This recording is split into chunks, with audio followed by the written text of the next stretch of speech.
Hello and welcome to another episode of Virtual Legality. I'm your host, Richard Hoeg, managing member of the Hoeg Law business law firm of Northville, Michigan. And Elon Musk buys Twitter week continues here in Virtual Legality as, well, the internet decides that it would prefer to not have this deal go through.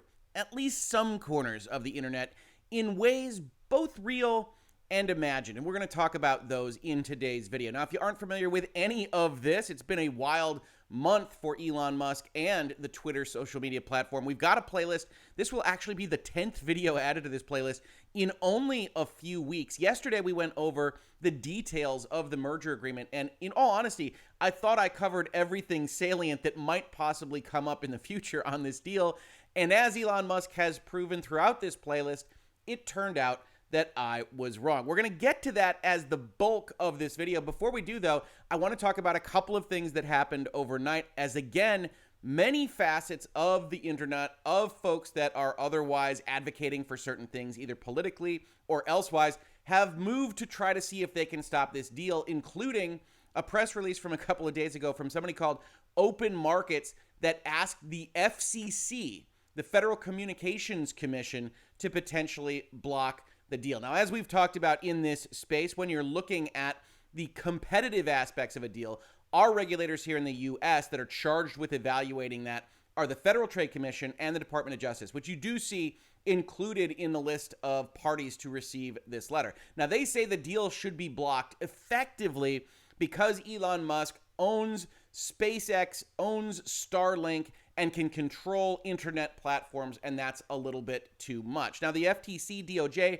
probably proper parties to receive that kind of messaging, regardless of how the FTC might otherwise treat it. But the FCC doesn't have that authority, either under the Clayton Act or the Hart-Scott-Rodino Act that we have talked about in the past. And so at least one commissioner of the FCC in the last couple of hours said, no, we reject the call. Yesterday, the Open Markets Institute issued a release that called for the FCC, FTC, and DOJ to block Elon Musk's purchase of Twitter.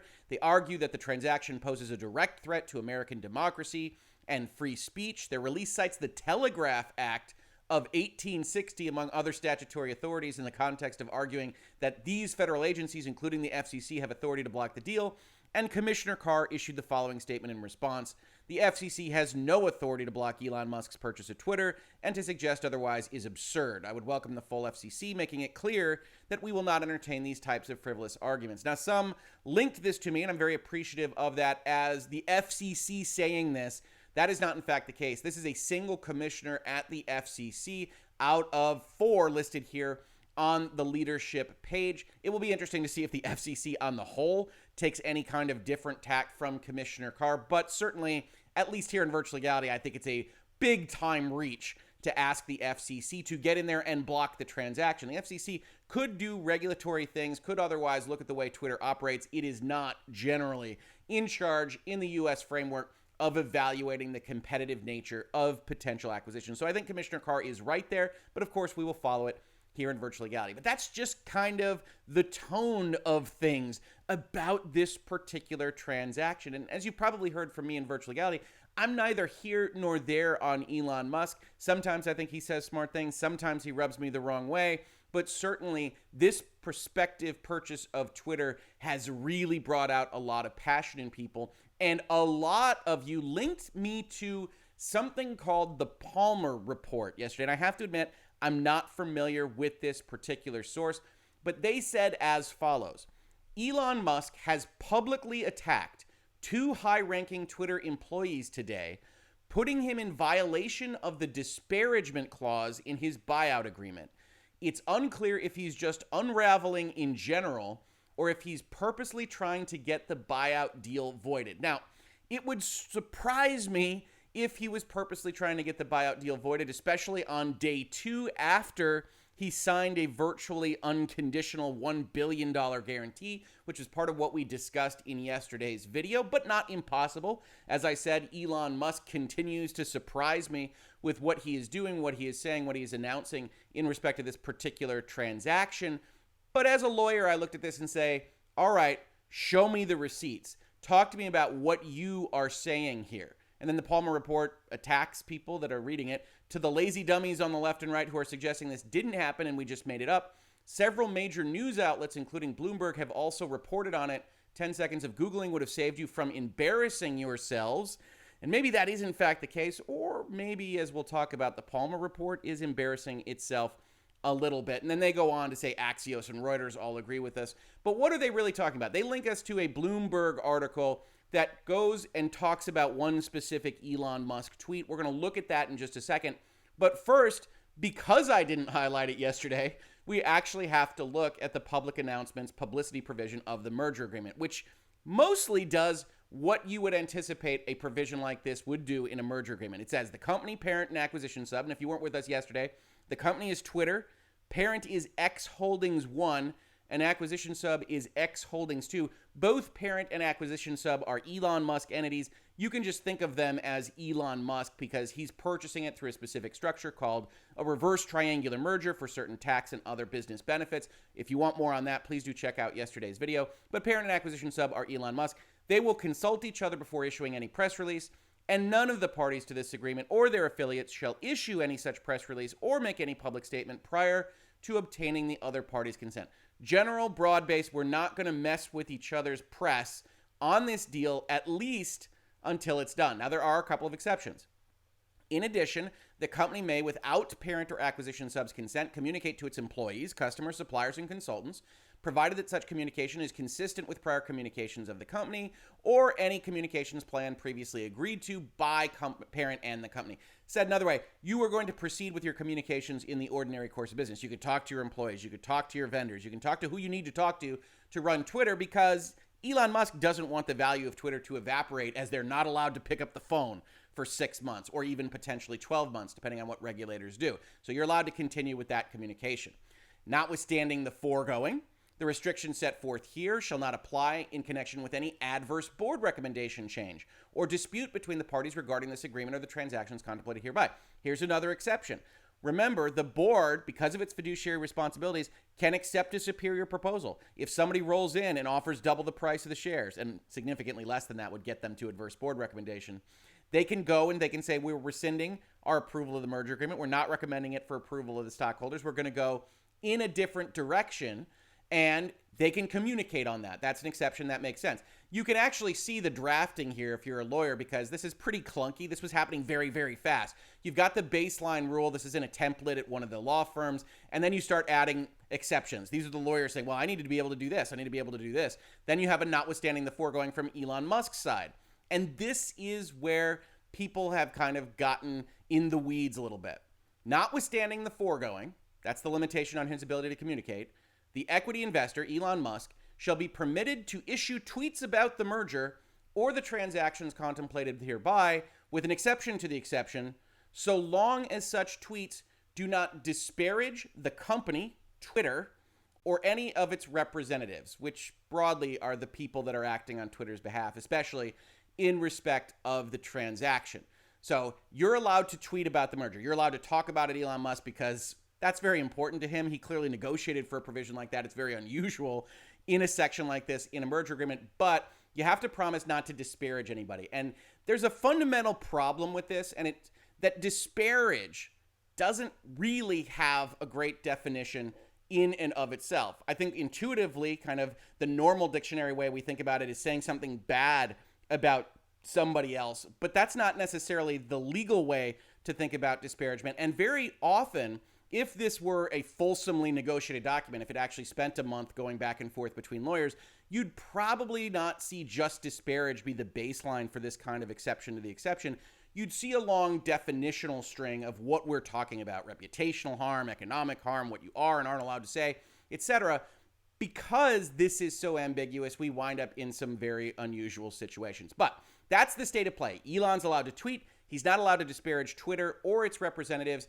And then the Palmer report and Bloomberg and some others suggest that the following exchange is disparagement.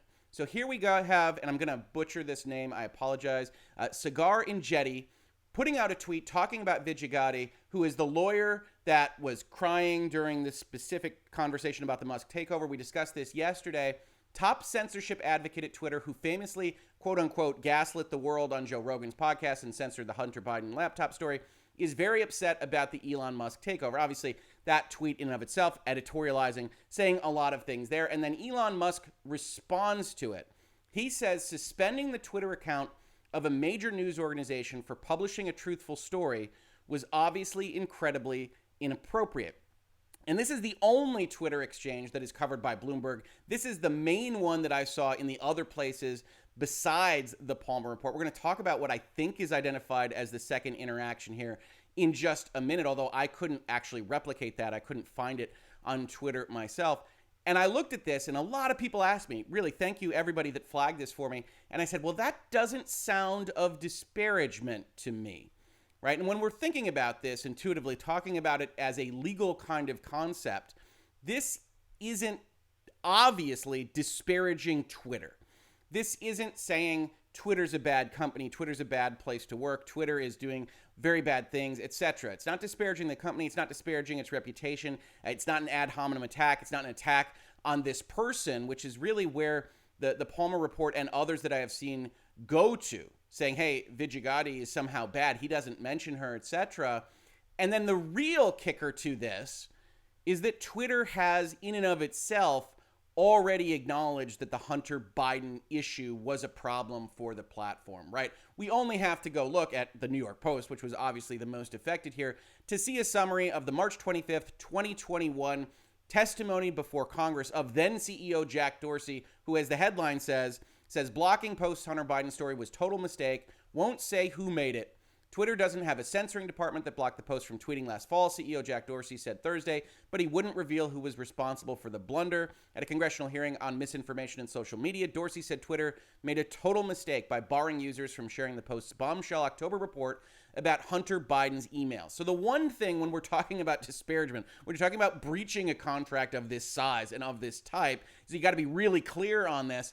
Elon Musk essentially agreeing with what Twitter, through its CEO, all of a year ago said cannot possibly, in my mind, legally be a legitimate disparagement angle for anyone seeking that $1 billion from Elon Musk or getting out of the deal if you're the board of Twitter to actually take. And I know it's attractive to say, hey, look, this is a response to a fairly mean tweet about this individual, and maybe just responding could be that kind of disparagement. I don't think you get there with that. The actual content of this tweet is agreed to by Jack Dorsey, doesn't actually call out anything, especially that Twitter hasn't already admitted to. And so I really think this is a very weak case for that. And to be honest, the other tweet that is mentioned in these various sources, and somebody linked me to a story from a site called Quartz, is equally bad. It says, just hours later, Musk replied to a tweet by right-wing conspiracy theorist Mike Cernovich, alleging that Twitter lawyer Jim Baker, a former FBI general counsel, facilitated fraud. I couldn't find this tweet. I couldn't find Musk's response. His response is apparently, sounds pretty bad, ... And to be honest, again, that sounds like, oh, I need to be educated on that. That does sound pretty bad. And while I might not be responding to any of these particular tweets if I were in Elon Musk's shoes, nor would I probably be following most of the people tweeting here, when you talk about disparagement, it realistically has to be something that disparages, that actually questions a representative of Twitter in this particular case and disparages them. Sounds pretty bad. I'm going to look into it. Really isn't the same thing as disparagement, because we want to be very careful in the law about contractual non-disparagement provisions, right? We talk about it with respect to defamation. We talk about it with respect to other things that you might say. The First Amendment really is sacrosanct in the United States, and all of the things that otherwise restrict your speech are looked askance by the courts. They want to narrowly tailor all of those things, and as I said, we have seen that in practice, especially in Delaware. So why does Delaware matter? Well, Twitter is a Delaware corporation. This is a merger agreement that relates to the internal governance of that Delaware corporation. So basically, the parties don't have a choice. This agreement shall be governed by and construed in accordance with the laws of the state of Delaware. So we find ourselves in Delaware, in the Court of Chancery, in general, just looking at Delaware law to evaluate these things. And as I said, disparagement isn't actually a very well-defined term. So you can search through these court cases, and they're all going to be a little bit novel because everybody defines it differently. And I just found an example from a few years back to look at how this was covered in a different agreement, where you actually see what I mean when I say these are ordinarily defined much more rigorously because disparagement is such a nothing word. So here we have a section from an agreement that says non-disparagement.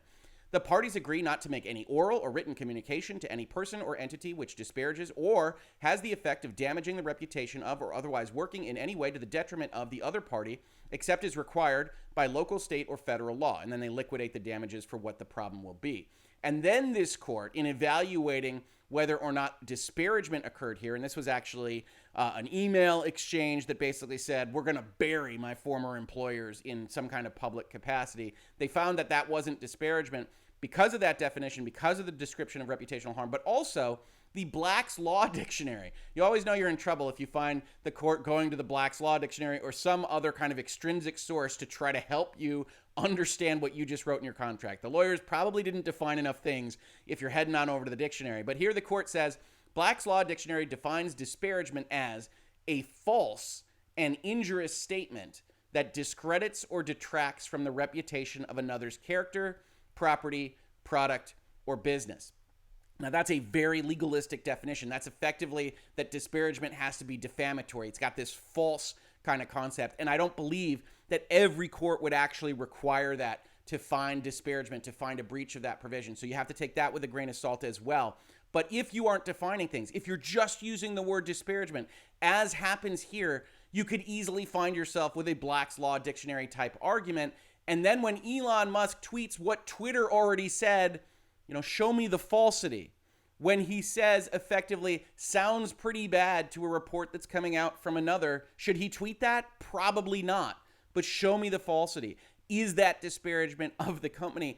And I have to say, realistically, it isn't. And then the real politic of all of this is you don't blow up a deal like this when your fiduciary duty is already being questioned by former SEC commissioners at Yahoo Finance, by others saying the board's poison pill was way too much, way too fast to properly consider what was a realistic deal, to go and say, well, he breached because of those tweets in order to potentially get $1 billion and sneak out of this deal, would again be inviting lawsuits for a breach of your duties to the company that you represent as the board of directors. So while I can appreciate the mean tweets tone of the Palmer Report and the others that are sharing this around, realistically, lawyer to lawyer, I don't see disparagement here, and I certainly don't see any party seeking to unravel the deal for just these couple of tweets. Does that mean Elon Musk